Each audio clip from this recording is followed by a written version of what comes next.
Abramos a palavra de Deus no Evangelho de Marcos, capítulo 1, e nós faremos a leitura do verso 21 até o verso 34. Marcos, capítulo 1, do verso 31 até o verso 34. Devemos lembrar que o objetivo de Marcos é mostrar que Cristo é Deus, que Cristo é o Filho de Deus. Isso porque esse evangelho, como nós já vimos, foi escrito para a igreja de Roma. Então foi escrito para os romanos. E é claro que para os romanos seria muito esquisito termos uma divindade que aos olhos humanos parecia tão fraca como Cristo. Alguém que morreu na cruz. Os romanos estavam acostumados a olhar para César como a grande autoridade, como um Deus presente no meio deles. E de repente toma-se então alguém lá da Galileia, que tem ali 3 anos de pregação, depois vai, morre numa cruz, e agora muitos dizem que este é o Salvador, é o próprio Deus encarnado. Então para os romanos isso era muito estranho. Então Marcos tem o objetivo de, com o seu evangelho, mostrar que Cristo é Deus. É por isso que Marcos ele não se preocupa muito com as palavras de Cristo, mas ele se preocupa de forma extremamente dinâmica mostrar a obra de Cristo. Mostrando que esse Cristo é Deus. E nós vimos no capítulo 1, então, que Marcos também ele mostra o preparo do ministério do Senhor, quando ele é reconhecido como sacerdote através do batismo de João. Depois então ele é tentado por Satanás, e aí então ele começa o seu ministério realizando a vocação dos discípulos, e agora Marcos vai mostrar a autoridade de Cristo e a autoridade da sua palavra. Então, nesse momento, Marcos, depois de mostrar o testemunho de João, o batismo de Jesus e a tentação de Cristo no deserto, ele agora vai mostrar, então, a autoridade desse Cristo e a autoridade da sua palavra. Então, diz assim, o Evangelho de Marcos, capítulo 1, do verso 21 até o verso 34. Depois entraram em Cafarnaum, e logo no sábado foi ele ensinar na sinagoga. Maravilhavam-se da sua doutrina, porque os ensinava como quem tem autoridade e não como os escribas. Não tardou que aparecesse na sinagoga um homem possesso de espírito imundo, o qual bradou: Que temos nós contigo, Jesus Nazareno? Vieste perder-nos? Bem sei quem és, o Santo de Deus. Mas Jesus o repreendeu, dizendo: Cala-te e sai deste homem. Então o espírito imundo, agitando-o violentamente e bradando em alta voz, saiu dele. Todos se maravilharam a ponto de perguntarem entre si: Quem vem a ser isto? Que vem a ser isto? Que nova doutrina! Com autoridade ele ordena aos espíritos imundos e eles lhe obedecem. Então correu célere a fama de Jesus em todas as direções, por toda a circunvizinhança da Galileia. E saindo eles da sinagoga, foram com Tiago e João diretamente para a casa de Simão e André. A sogra de Simão achava-se acamada com febre, e logo lhe falaram a respeito dela. Então, aproximando-se, tomou-a pela mão, e a febre a deixou, passando ela a servi-los.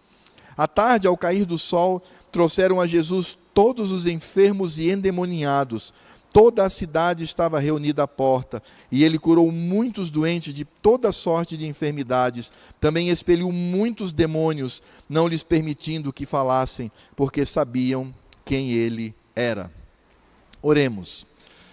Senhor Deus e Pai, nós te louvamos pela porção da tua palavra, que demonstra, ó Deus, a autoridade do ministério de Cristo. Agora, ó Senhor, pedimos para que tu fales ao nosso coração, para que venhamos a entender o que de fato deve ser aplicado à nossa vida.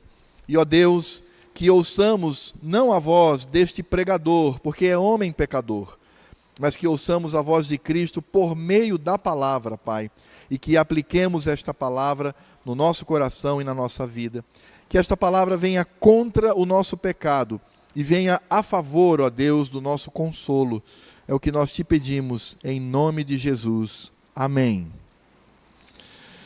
O contexto aqui é bastante claro. Marcos ele vai dizer que após a vocação dos discípulos, e nós vimos então o Senhor Jesus chamando 4 deles, ele vai demonstrar que Cristo ele está em Cafarnaum, e a primeira atitude que ele tem, segundo o Evangelho de Marcos, é estar numa sinagoga. E a pergunta que nós poderíamos fazer é: o que significava a sinagoga na época de Jesus? As sinagogas elas foram inventadas, elas foram criadas pelos judeus na época do cativeiro babilônico.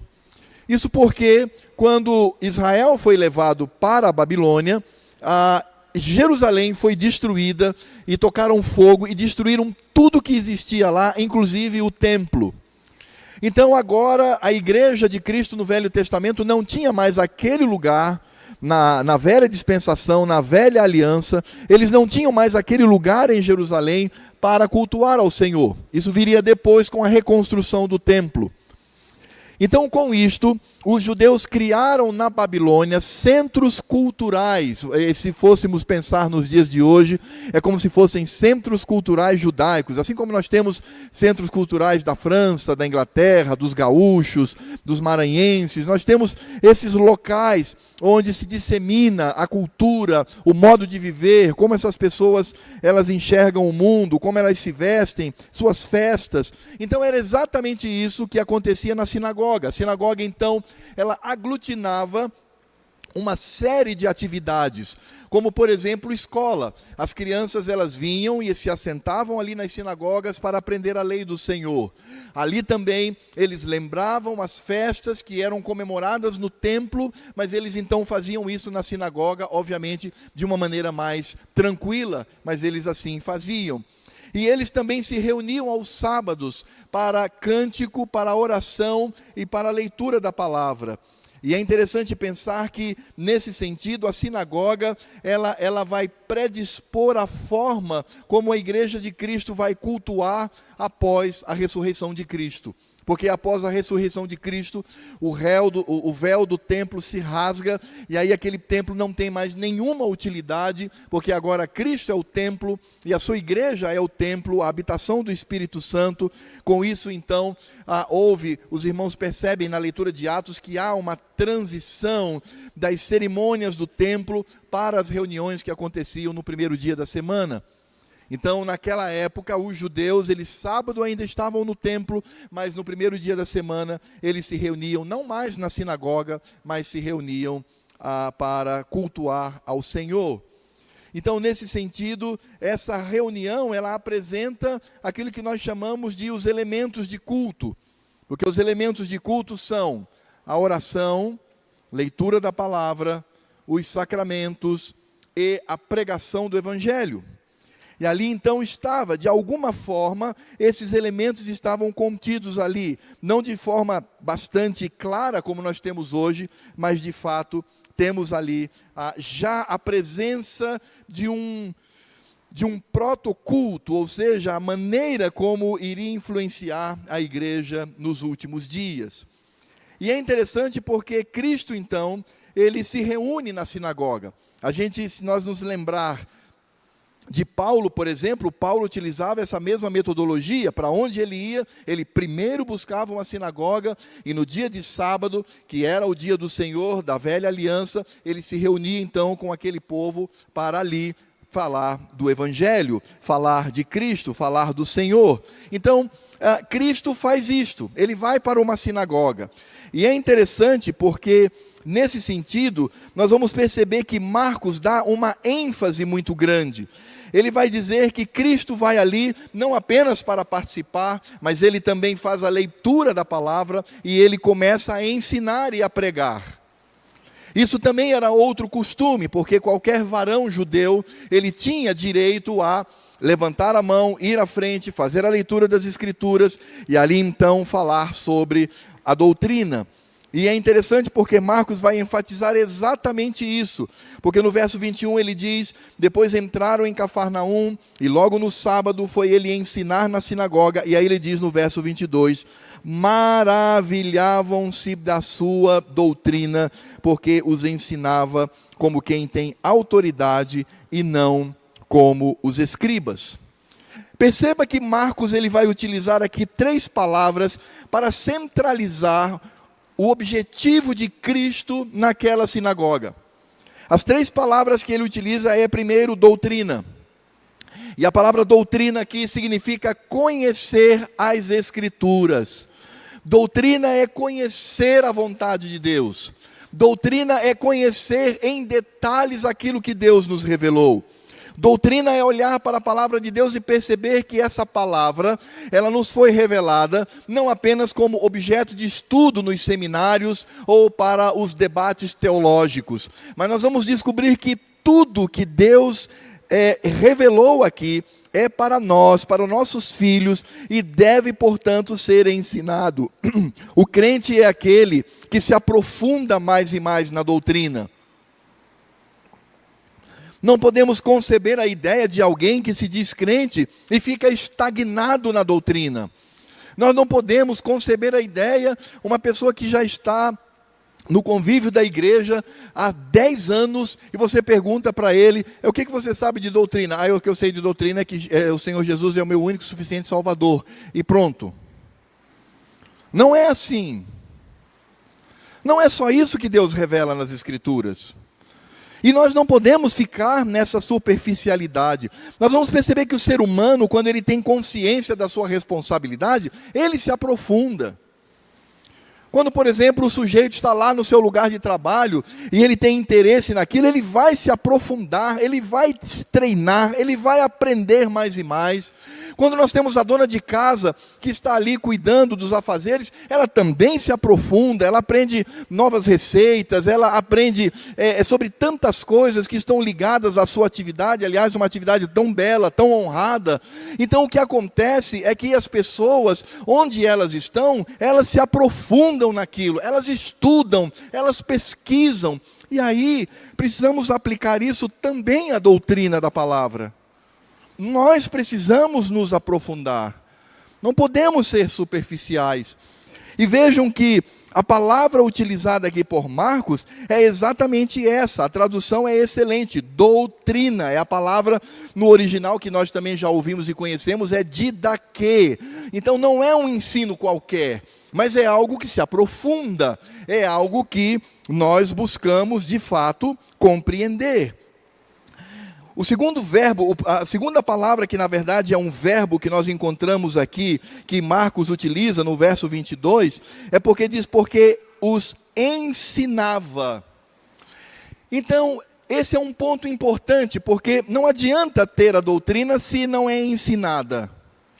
Não adianta nada conhecer sobre, por exemplo, o fato de que a soberania de Deus, o fato de que a atuação soberana de Deus se manifesta na palavra da criação e na palavra da providência. Não adianta nada conhecer esses elementos, não adianta nada conhecer o fato de que na criação Deus descansou no 7º dia, mas na obra da redenção Deus descansou no 1º dia. Não adianta apenas conhecer isso se eu não passo isso para outros. O ensino é algo tão precioso na igreja. Aliás, é a prioridade, porque a prioridade da igreja é o culto. Meus irmãos, todas as atividades que nós realizamos fora deste culto solene são boas, aprazíveis, e nós devemos apoiar, devemos participar, mas não são prioridades na igreja. Por exemplo, nós temos as sociedades domésticas, que são bênção, e apoiamos integralmente isso. É bom, mas não tem na Bíblia, tenhais na sua igreja sociedades domésticas. Nós temos tantos departamentos, mas são bênção, e nós vamos preservar isso sim, porque é bênção para o Senhor, mas a ênfase que nós encontramos na igreja é o culto solene. Eu me arrisco até em dizer o seguinte, Se você encontra uma igreja que no dia do Senhor realiza apenas o culto solene, e no resto da semana o que você tem são discipulados, visita entre si e tal, é bíblica. Ela não é menos bíblica do que aquela que possui talvez outras atividades a mais. Portanto, o que nós encontramos aqui como atividade principal na pessoa de Cristo é o ensino, é ensinar. E esse ensino, ele não pode se restringir, aí sim, agora sim podemos dizer isso, ele não pode se restringir à igreja reunida, então ela não se restringe apenas no culto solene, quando ouvimos a voz de Cristo, ou na escola dominical, quando ouvimos os nossos professores, ou em outra instância, mas, sobretudo, esse ensino, ele deve estar presente na minha casa, no meu lar. Porque um homem crente que não ensina a sua família, ele está pecando. Não é um errinho, né? O homem que não ensina a sua família, o homem que não doutrina seus filhos, o homem que não pastoreia a sua esposa, o homem que não faz isso por meio do conselho, por meio da abertura da palavra, por meio do culto doméstico. Não é que, se você não faz isso, poxa, você está perdendo uma coisa tão boa. Não. O homem que não faz isso está pecando diante de Deus. Porque Deuteronômio fala com muita clareza, andando, sentando, deitando, à mesa, em qualquer lugar, imprima a minha lei no coração de seu filho. Isso é ensino.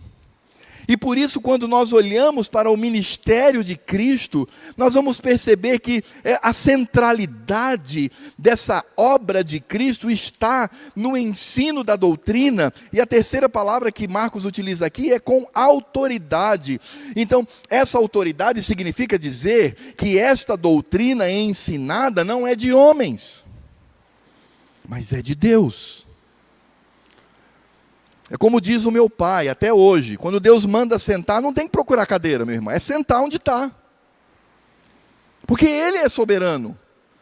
Ele é o Senhor sobre todas as coisas. O que Deus determina não é para debater, não é para discutir, não é para ver se é relevante ou não, é para cumprir. Portanto, essa palavra, esse ensino, essa doutrina, ela vem com autoridade. E irmãos, que privilégio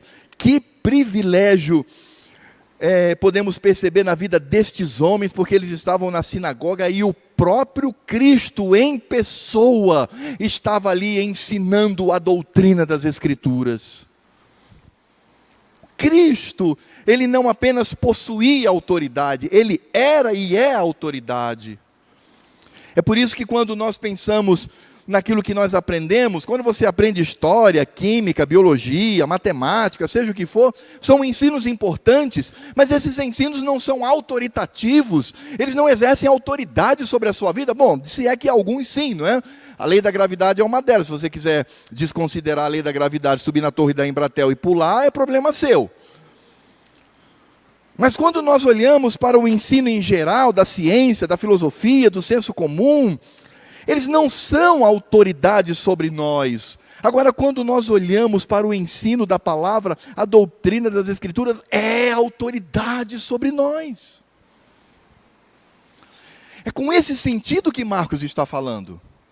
Marcos está dizendo, Jesus não chegou lá e disse assim, eu vou compartilhar com vocês umas coisinhas aqui da Bíblia. Não, ele abria, ele trazia doutrina profunda e com autoridade. Era isso que acontecia.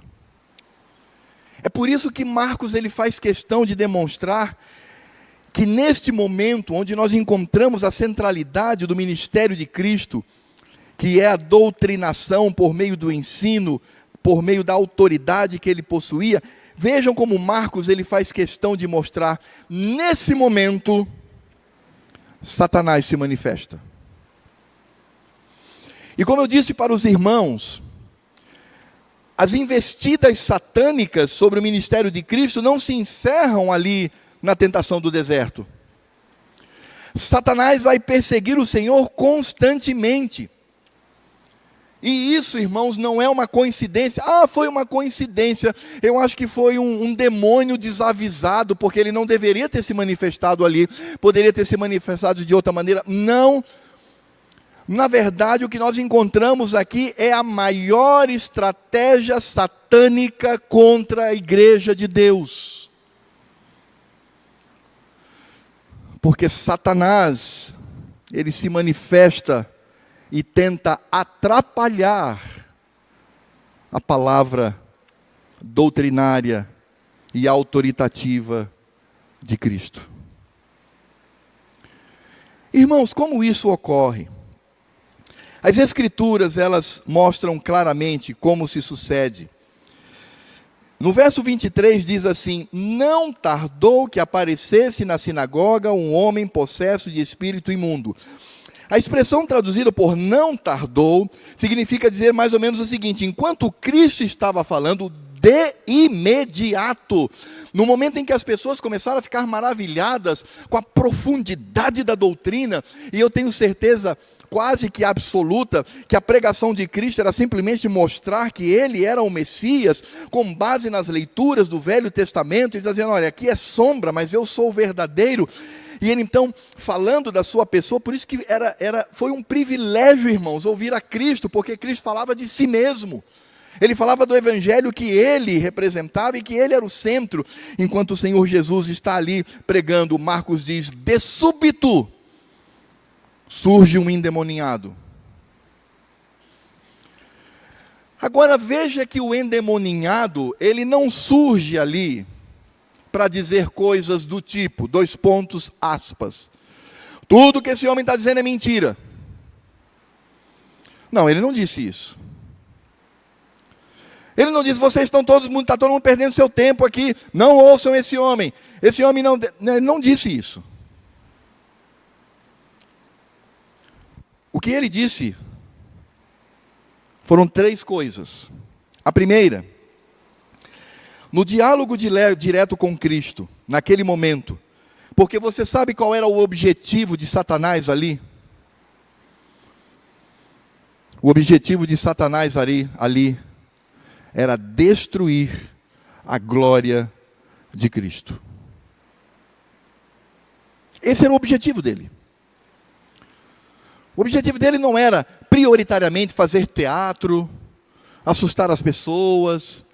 O objetivo dele era destruir a glória de Cristo. E como ele faz isso?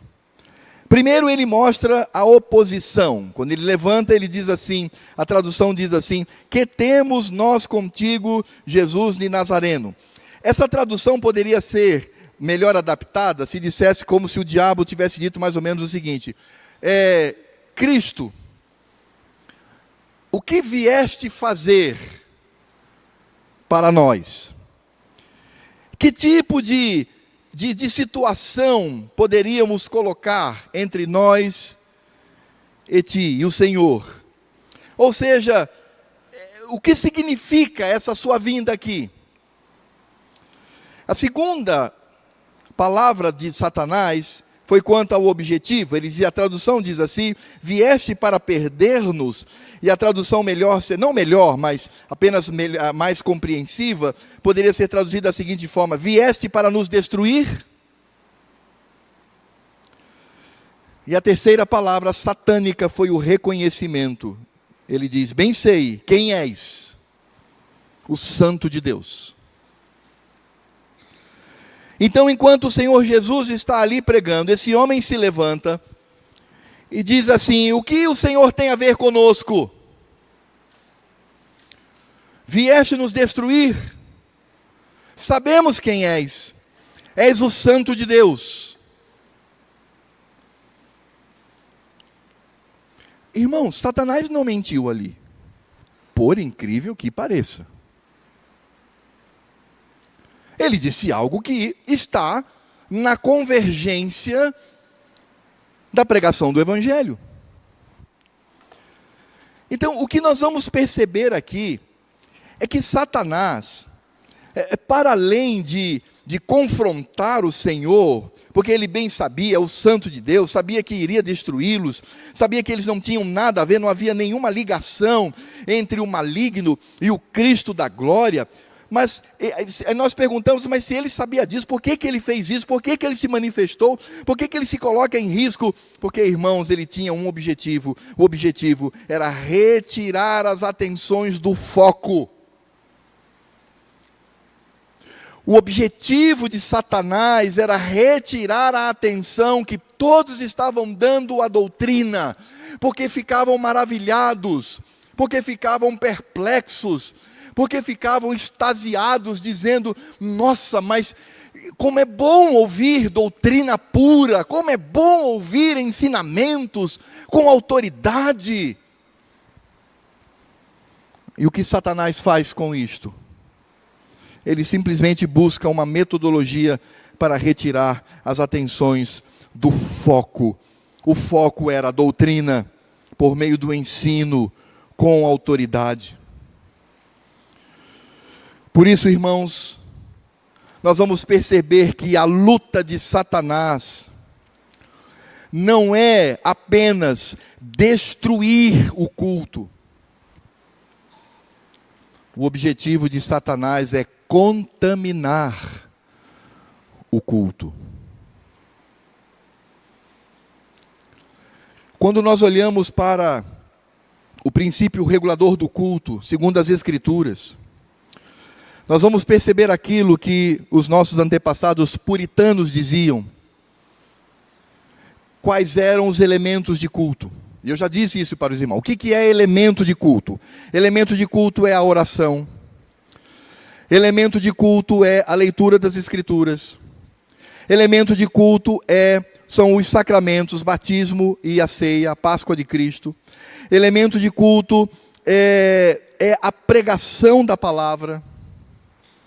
E os nossos símbolos de fé dizem que em momentos especiais podemos ter também jejuns e juramentos solenes. Qualquer coisa fora disso não é elemento de culto. Esse púlpito aqui não é elemento de culto, embora nos auxilie. Esses instrumentos que vocês estão vendo aqui não são elementos de culto, embora nos ajudem a cultuar. Esse prédio aqui não é elemento de culto, esse microfone, essas caixas, nada disso são elementos de culto, embora estejam aqui para nos auxiliar no culto ao Senhor. E é exatamente essa maturidade, porque se eu não tenho maturidade para perceber essas questões, muitas vezes eu sou movido pelo diabo para a contaminação daquilo que é tão precioso na igreja, que é o culto. É por isso, irmãos, que se você olhar a televisão, a mídia, você vai ver que no culto eles atraem para si dança litúrgica, eles trazem para si sessões de exorcismo, eles trazem para si práticas que não têm nada a ver com aquilo que é elemento de culto. Por exemplo, eu particularmente considero um pecado quando você está no culto solene e o pastor ou o liturgo começa a dar avisos no meio do culto. Irmãos, antes de passar para o pregador, eu quero dar aqui uns avisos. Olha, o PH isso, SAF tal, papapá. Isso não é não só não é elemento de culto, como você desfocou os olhos, a mente e o coração do povo para Cristo. É claro, porque você canta, você ora, você ouve a leitura e participa da leitura da palavra, e de repente você diz: agora eu estou preparando o meu coração para que Cristo fale. Você prepara e de repente chega aqui uma pessoa e diz assim: olha, eu tenho uns avisos aí para dar. Olha, irmão fulano viajou, irmão ciclano fez não sei o quê, a SAF vai se reunir em tal lugar. E aí você perde o foco. Eu, na minha humilde concepção, isto é satânico. Como é satânico dança litúrgica. Como é satânico sessão de exorcismo no meio do culto, aquele espetáculo horroroso, bizarro. Meus irmãos, esse é o foco do diabo contra nós. Esse foi o foco do diabo contra Cristo. Cristo ensinava a doutrina com autoridade, e o diabo pula no meio. Não disse nada contrário àquilo que converge ao Evangelho, mas ele tirou a atenção de todos. É por isso que as Escrituras mostram que Cristo, ele tem a atitude cabal naquele momento. É interessante porque no verso 25, mas Jesus o repreendeu, dizendo: cala a boca e sai deste homem. Cala a tua boca e sai dele. E é interessante porque o que nós vemos aqui é a atitude que vem da autoridade de Cristo. Ou seja, Cristo coloca nos eixos novamente. Veja que Cristo não fica dialogando com o diabo. Veja que Cristo não fica dizendo: mas não foi que você soube disso? Como é que você sabe dessas coisas? Não, ele diz: cala a tua boca e seja expurgado deste lugar. E é interessante porque vejam só como Marcos vai tratar este ato de Jesus. No verso 27, olha só, verso 26 diz: então o espírito imundo, agitando-o violentamente e bradando em alta voz, saiu dele. Olha o que diz o verso 27. Todos se admiraram a ponto de perguntarem entre si: que vem a ser isto? Que nova doutrina! Eles não estão dizendo uma nova doutrina como uma doutrina diferente. O que eles estão dizendo é: mas que renovação dessa doutrina! Como nós estamos percebendo na pregação e na autoridade de Cristo. Vejam como Cristo é autoridade, como Cristo é Deus, como Ele age. Satanás tenta destruir a obra, tenta deturpar aquela reunião, tenta tirar a atenção, mas Cristo, com autoridade, usa o diabo pisando sobre ele e utilizando aquele estado para que todos digam: que doutrina! Vejam que eles não disseram assim: que espetáculo! Que coisa interessante ver um demônio. Não, eles disseram assim: que doutrina! Que ensino! Porque, irmãos, a centralidade da igreja diante de Cristo é saber que a doutrina é aquela que deve ser vivenciada.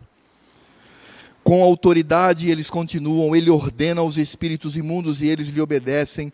Então correu célere a fama de Jesus em todas as direções, por toda a circunvizinhança da Galileia. O Senhor é aquele que nos ensina a doutrina da palavra e não permite que Satanás utilize das suas artimanhas para mudar o foco da palavra de Deus. Irmãos, nós vivemos tempos difíceis, mas não são tempos exclusivos nossos. Nós vamos perceber que muitas pessoas que estão dentro da igreja, elas querem transformar a igreja ao seu prazer. Eu gosto tanto daquela igreja, por quê? Porque o louvor é animado, e a gente canta. Claro, o louvor tem que ser animado, sim. É porque, o pastor, quando ele prega, eu me sinto tão elevado. Eu já ouvi isso de pessoas, né? Eu me sinto tão elevado. Tão elevado para quê? Para cair mais, não é? E quando você pensa que está sendo elevado, a queda é iminente. Meus irmãos, ovelhas de Cristo, entendam uma coisa: nada no reino de Deus foi feito por sua causa. Foi feito por causa de Cristo. E se estamos aqui reunidos nesta noite, é para Cristo. Então quem tem que gostar do culto é Cristo. E Ele faz isso, colocando todas as situações, convergindo para o foco. Satanás tentou atrapalhar, mas o Senhor recoloca nos eixos e faz com que todos voltem para as Escrituras. E é interessante, meus amados irmãos, porque nós vamos perceber isso também na cura. Vimos agora o exorcismo de um endemoniado. A mesma coisa acontece na cura. Nos versos 29 a 31 diz: e saindo eles da sinagoga, olha só como Marcos é ágil. Então eles saíram da sinagoga e foram com Tiago e João diretamente para a casa de Simão e André. Ali então a sogra de Simão, a sogra de Pedro, achava-se acamada. Ela estava com muita febre e logo lhes falaram a respeito dela. Então aproximou-se, tomou-a pela mão e a febre a deixou, passando ela a servi-los. É interessante, irmãos, porque nós vamos encontrar aqui o objetivo da cura na vida daquela mulher. Nós não podemos olhar a cura como um fim em si mesmo. Nós não podemos olhar para o milagre como um fim em si mesmo, mas o milagre, ele tem dois objetivos. Um, a glória de Cristo. Dois, levar as pessoas a glorificarem a Cristo. Não é isso que você vê nessas igrejas que mentem dizendo que vão curar enfermidades. Não é isto. O que nós vemos por meio dessas igrejas que mentem dizendo que vai te dar o milagre, o que elas estão enaltecendo é a sua própria denominação. São os seus líderes. Líderes que estão na mídia, líderes que estão nos outdoor, líderes que estão em todos os lugares, e onde você olha, você percebe a presença desses líderes. Eles não querem, além de mentirem, eles não querem glorificar a Cristo, e nem levar as pessoas a Cristo. Eles querem transformar Cristo como um escravo, o escravo do milagre, que deve ser dado a todos os crentes, porque de fato, todo o reino de Deus deve convergir para mim, para o meu bem-estar, para a minha riqueza, para a minha saúde, para os meus desejos. Mas nós vamos perceber que na vida de Cristo, e sobretudo no Evangelho como um todo, isto não acontece. O que nós vamos encontrar aqui é que esse milagre, esta cura na vida da sogra de Pedro, vai fazer com que ela passe a servir ao Senhor. Ela se torna uma escrava. Aquele milagre na vida dela não foi algo do tipo, que bom, não é? Ele veio e me curou, que coisa boa. Não, mas quando ela é agraciada com a palavra cheia de autoridade de Cristo contra aquela enfermidade, as Escrituras dizem, ela se transforma numa escrava. Ela serve a Cristo. Ela não sai dizendo, como eu sou especial para Deus, como eu sou especial para o Senhor. Ele vê, não, ela diz assim, isso acontece para que eu me torne escrava, porque quem tem que crescer é Cristo, não é o milagre em si. Milagre é uma coisa tão pequenina para Deus. Realizar milagre é algo tão pequenino para o Senhor. O Senhor Deus curar uma enfermidade hoje, e nisto eu acredito, sim, que Deus pode curar, sim, hoje, enfermidades. Isso é tão pequeno para o Senhor. E nós percebemos igrejas que supervalorizam os milagres em detrimento do próprio Cristo. Está errado. Está errado. Tudo, a pregação, os milagres realizados por Cristo, o exorcismo contra aquele endemoniado, tudo isso deve levar a glória do Senhor. Se não leva a glória do Senhor, é carnal, satânico e mundano. E aí você percebe a briga que existe hoje no Brasil, né? E aí, eu preciso me curar. Vou me curar onde? Eu vou na Universal do Reino de Deus ou na Mundial do Reino de Deus? Eu vou no R.R. Soares ou eu vou no Silas Malafaia? Aí eu tenho aí uma multi-ofertas, e cada um tentando ofertar aquilo que pode. Venha para cá, porque lá você não consegue. Aqui você consegue, lá não. E aí você fica naquela oferta, né, das igrejas. Não, venha para a nossa igreja, o milagre está aqui, o teu milagre está te esperando. E aí nós começamos a ficar, né, atordoados, e nos esquecemos de glorificar a Cristo. As pessoas não procuram as igrejas dizendo: eu quero me tornar um escravo de Cristo. Eu quero me tornar alguém que glorifica o meu Senhor. Não, eu quero o meu milagre. É isso que eu quero. É isso que eu busco. Então eu vou lá na Mundial, não deu certo? Eu vou na Universal, não deu certo? Vou no R.R. Soares, não deu certo? Vou no Silas Malafaia, não deu certo? Vou na Renascer em Cristo. Ih, irmãos, aí a lista é infindável, é um hipermercado de ofertas. Meus irmãos, tudo deve convergir para a glória de Cristo. Quando ele expulsou demônios, quando ele curou, a ênfase não são os sinais. Aliás, esse foi outro erro que os judeus cometeram na época de Cristo, e Cristo os exortou. Cristo os exortou sobre isso. Ele diz claramente: vocês me procuram não é pela palavra, vocês me procuram pelo milagre do pão, do peixe, da cura. Vocês me procuram por isso, vocês não estão me procurando pela palavra, por aquilo que eu vim fazer, que é manifestar a doutrina do Senhor.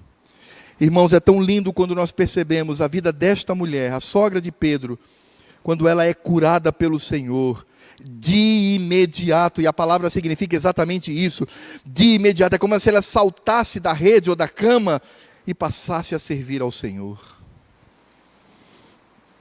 É por isso que Marcos, ele encerra dizendo no verso 32 ao 34, à tarde, ao cair do sol. Irmão, só um detalhe, isso tudo aconteceu num só dia, viu? Tudo isso aconteceu no sábado. Cristo foi para a sinagoga, curou a sogra de Pedro, e de repente se espalhou a notícia, e aí no verso 32 diz: à tarde, ao cair do sol, trouxeram a Jesus todos os enfermos e endemoninhados. Toda a cidade estava reunida à porta, e ele curou muitos doentes de toda sorte de enfermidades, também expeliu muitos demônios, não lhes permitindo que falassem, porque sabiam quem ele era. O que Jesus dizia ele realizava a cura, ele realizava a libertação daqueles que eram escravizados pelo diabo, mas ele dizia: não divulguem isto. Porque, meus irmãos, quando nós olhamos para a maneira como o Senhor trata, precisamos ter cuidado, porque nós achamos que um homem de Deus, ele é muito mais de Deus, quando milagres acontecem por intermédio dele. Eu vou dizer uma coisa para os irmãos. O maior homem do Velho Testamento se chamou João Batista. Sabe quantos milagres ele fez? Nenhum. E Cristo disse que ele foi o maior homem do Velho Testamento, maior do que Moisés. E sabe por que precisamos ter maturidade com relação a isto?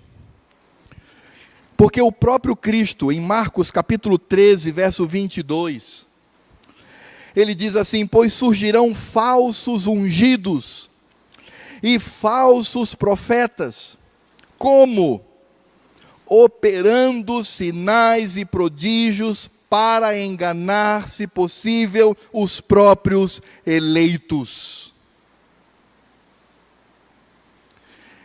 Irmãos, isso aqui é Cristo falando. Ele diz que iriam surgir falsos ungidos. Aqui a palavra está falsos cristos com C minúsculo, mas a palavra significa literalmente ungidos, falsos ungidos e falsos profetas. E eles vão operar sinais e prodígios para enganar, se possível, você. Porque eu digo uma coisa, meu irmão, se alguém te pega pelo braço e diz assim, vamos ali que eu vou te mostrar o que é uma igreja de poder. E aí você está ali num velório, o cara coloca a mão na testa do morto e diz assim, levanta, eu te ordeno. E o morto levanta e todo mundo se espanta. Como é que você vai dormir à noite, hein? Você vai dizer assim, ué, isso não significa muita coisa para mim. Não significa muita coisa, porque o que significa para mim é isso aqui, ó, é a palavra de Deus. Ou você vai ficar, rapaz, eu estou na igreja errada. Eu estou na igreja errada, porque estou lá há 10 anos, nunca vi nada, nem alguém ser curado por uma gripe, nunca vi nada. Como é que você vai ficar? Você vai se deixar impressionar pelos sinais e maravilhas? Olha o que Paulo diz lá em 2 Tessalonicenses, capítulo 2, verso 9. Ele diz assim, ora, o aparecimento do iníquo é segundo a eficácia, é segundo o poder de Satanás, com todo o poder e sinais e prodígios da mentira. Por que os falsos profetas e os falsos ungidos insistem tanto nos milagres? Porque Jesus disse que era dessa forma que eles tentariam enganar, se possível, os próprios eleitos. É tão simples, irmãos, tão simples. Não estou negando que não haja milagres hoje. Como eu disse, eu creio que Deus tem poder para curar, hoje. Deus tem poder para ressuscitar morto hoje. A questão não é duvidar do poder de Deus, Deus pode. A questão é você olhar para esta prática e perceber o que Cristo nos alerta. E aí a pergunta que nós fazemos é, então, pastor Alfredo, então por que Cristo fez tantos sinais, tantas maravilhas? Essa resposta nós teremos no sermão de Pedro, em Atos capítulo 2, verso 22, e nós vamos descobrir o porquê desses milagres. Diz assim, varões israelitas, atendei a estas palavras, Jesus, o Nazareno, varão aprovado por Deus diante de vós. E como ele foi aprovado? Ele foi aprovado com milagres, prodígios e sinais, os quais o próprio Deus realizou por intermédio dele entre vós, como vós mesmo sabeis. Por que Cristo realizou sinais? Porque ele era o enviado de Deus para essa terra. E por que os apóstolos também, na sua época, realizavam milagres? Porque ali estava sendo reveladas as Escrituras. Cristo subiu aos céus, mas o seu Espírito veio e começou a trazer àqueles homens a revelação direta do trono de Deus. Então, para que saibamos hoje que esses homens, Paulo, Pedro, Mateus e tantos outros apóstolos, ou alguns que estavam à sombra dos apóstolos, eles de fato escreveram da parte de Deus. Isso é credenciado pelos milagres. É por isso que quando as Escrituras elas se encerram em Apocalipse, quando ela estanca ali, os dons, não confunda dom com a capacidade de Deus realizar milagre hoje. Volto a dizer, Deus pode realizar milagre hoje? Pode, e Ele realiza. Mas eu estou me referindo aos dons, o dom de milagre, o dom dos sinais, estes cessaram. Por isso nós vamos perceber que estes milagres na vida de Cristo era simplesmente para que Ele fosse glorificado e fosse reconhecido como aquele que foi enviado por Deus. Este é o objetivo. Por isso, se um dia alguém te pegar pela mão, te levar num velório e alguém ressuscitar um morto, o máximo que você pode dizer é, Senhor, se veio de Ti, Tu és poderoso. Se não veio de Ti, coitado desse. Tchau, viu? Domingo que vem eu estou na minha igreja. É assim. Porque a glória é de Cristo. Não podemos ser como meninos. Criança é que fica fascinada, né? Pega um bebezinho como essa coisa linda que está aqui. Bota um catavento colorido na frente dele. Deixa um filho seu de 4 anos ver uma cascavel chacoalhando o chocalho para você ver. Nós não podemos ser como meninos. Temos que ter o conhecimento das Escrituras. Meus irmãos, quer comais, quer bebais, ou façais qualquer outra coisa, fazei tudo para a glória de Deus. Fazei tudo para a glória de Cristo. E quais são as aplicações que poderíamos trazer aqui nessa noite? Como nós poderíamos aplicar isso à nossa vida, vendo o Senhor Jesus lidando com um endemoniado na sinagoga, curando a sogra de Pedro e realizando tantas curas e libertando tantos endemoniados? Meus irmãos, eu creio que a primeira aplicação que poderíamos fazer é o seguinte: meu amado, não despreze a doutrina, o ensino que vem da autoridade de Cristo. Este é o grande legado, essa é a grande bênção que nós temos, porque quando nós olhamos para a autoridade de Cristo, nós estamos colocando Cristo no centro. Não despreze isto. O que deve nos atrair como crente não são milagres, porque milagre o diabo também faz. Você duvida disso? Você se lembra de Moisés diante do faraó?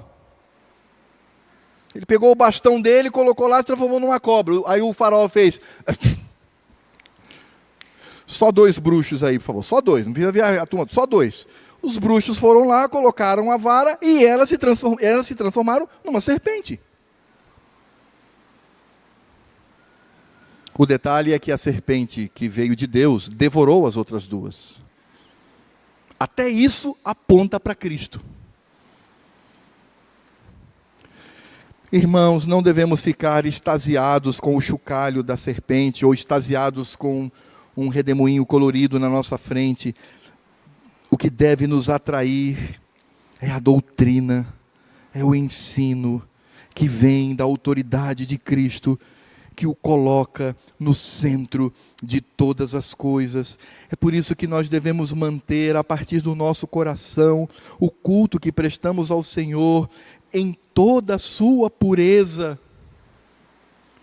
Nós precisamos, ao sair de casa, convocados pelo Senhor, orar dizendo: ó Deus, que este culto seja um culto puro, segundo a Tua palavra, que eu ali, ó Deus, junto com os meus irmãos, venha Te cultuar e ouvir a Tua voz, que estejamos submissos àquilo que a palavra de Deus nos apresenta, como nós reformadores chamamos de princípio regulador do culto, que tudo que nós fizermos ali esteja debaixo da Tua palavra, meu Senhor, conforme o Senhor mesmo determinou.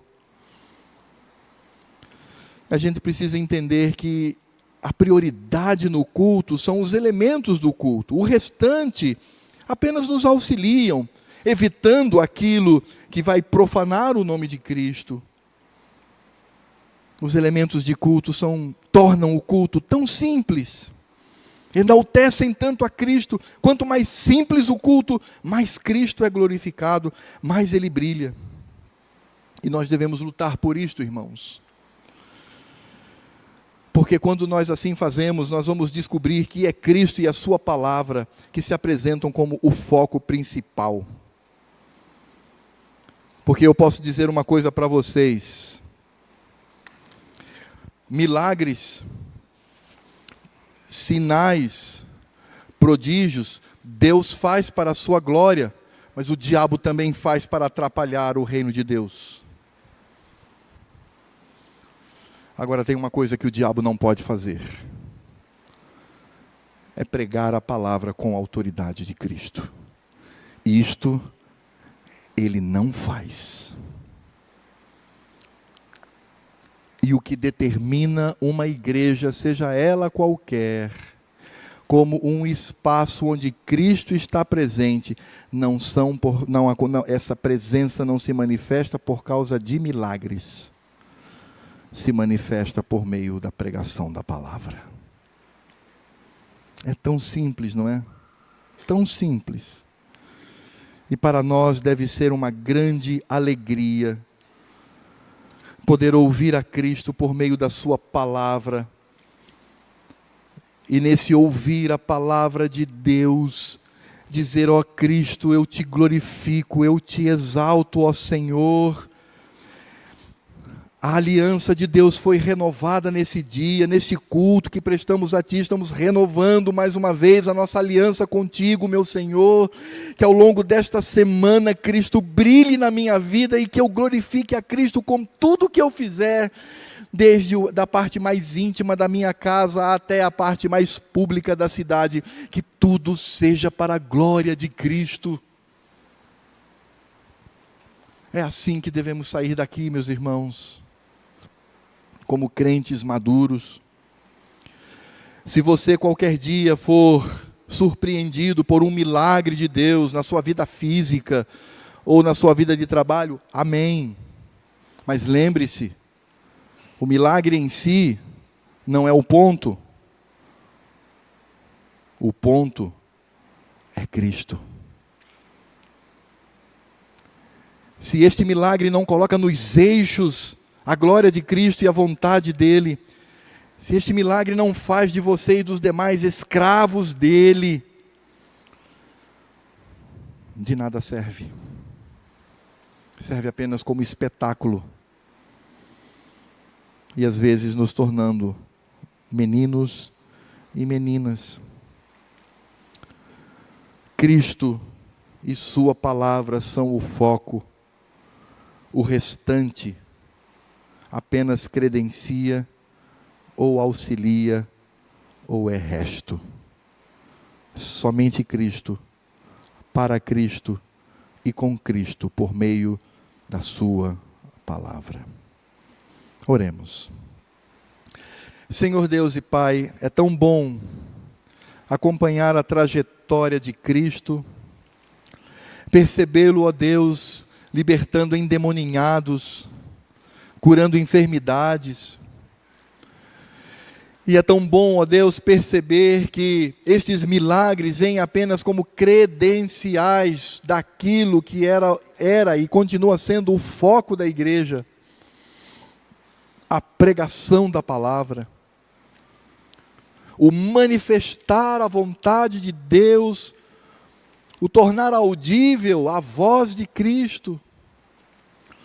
Ó Senhor, não queremos ser como meninos, porque Cristo mesmo nos adverte: cuidado, porque nos últimos dias surgirão líderes que tentarão enredá-los com engano.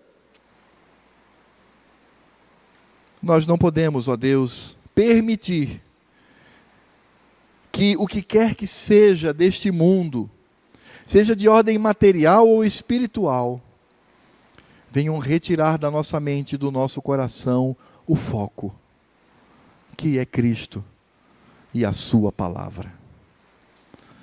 Dá-nos, ó Deus, entendimento. Dá entendimento às igrejas espalhadas neste Brasil. Dá entendimento aos teus eleitos, meu Senhor. Que sejam maduros, que não sejam como aqueles judeus ímpios, que queriam testar a Cristo pedindo sinais. Não, mas ó Senhor, que estejamos aos teus pés dizendo: para onde iremos, Senhor? Só tu tens as palavras de vida eterna. Que seja esse o nosso foco. Por isso que a graça deste Cristo, que a palavra deste Cristo, que a autoridade deste Cristo amado, que vem por meio do amor de Deus Pai, e que se manifesta no nosso meio pela atuação do seu Espírito Santo, nos consolando, nos capacitando, intercedendo a nossa oração até o trono da graça. Que todas estas bênçãos estejam sobre a vida dos meus irmãos aqui presentes, sobre a minha vida, e sobre a vida de todos os nossos irmãos queridos, que se reuniram ou ainda se reúnem neste dia, o primeiro dia da semana, para cultuar a Cristo, até que Ele venha para nos levar como sua noiva, agora e para todo o sempre. Amém. Que Deus